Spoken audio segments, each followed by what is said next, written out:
I was no older than 12 years old. The house we lived in was way older than that, but we lived in it less than 5 years, and I hated it. I couldn't sleep well. I always heard things move around, my chest drawer moaning and shaking, my doors creaking. My mum used to say it was because of how old the house was, but I knew better, and I think that deep down she did too. The cherry on the Sunday after those long and fearful years when I had my final exams before summer break. I had been studying loosely since it was literature, and I had really good memory. No real need to cram in knowledge. If I knew it, I would remember it in the right time. As I was heading to bed, my aunt, uncle, and baby cousins arrived and started making a racket downstairs. Laughter, music, and things like that. Mum came up and checked on me, and I told her I had exam tomorrow and really needed rest. She agreed and left my door open in case I needed anything. I thanked her and went to bed.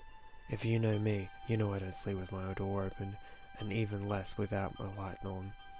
I'm not ashamed to say that, because that nightlight has saved me countless times, and I'll continue to rely on it no matter what. But that night, for some reason, I decided to turn it off, and my room was now shrouded in semi-darkness, thanks to the light post that was in very clear view of my window.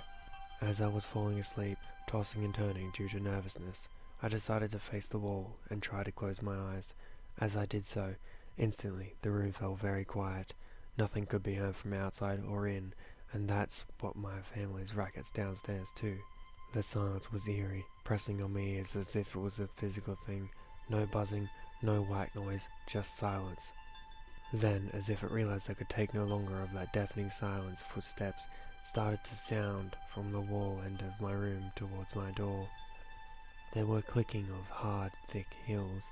Not needle ones, no, chunky hard ones like boot heels, but a bit thicker. They proceeded up my room with unnatural calmness, as if the thing was walking had slowed down. It even seemed as if it was savouring its walk. As the footsteps passed next to my little bed, I started to feel bone-chilling cold. The type that comes within, not without. The ones that make you think you're dying. The hairs on my neck started to stand and prickle as the steps drew closer to my bed, and I noticed a swishing long cloth touching my covers. I realized that at some point I couldn't move. I don't know if I was even breathing. I wanted to scream, but nothing came from my mouth. It felt as though I was immobilized by some strong energy that kept me pinned to my bed without being able to defend myself. As the footsteps progressed, though, I felt a soft touch of a hand up my spine, tracing a line towards my hair and then caressing my tresses lovingly, as my mother would as their child. The hand was cold as ice and strangely ethereal, if it was there, but I focused on it enough to stop feeling it. That touch was delicate, yet strong as iron, and very scarring, like it would whisk me away in an instant. As the caress ended, the footsteps started to vanish out of my door into the hallway, and the noise gradually started to go up in volume till it was almost deafening.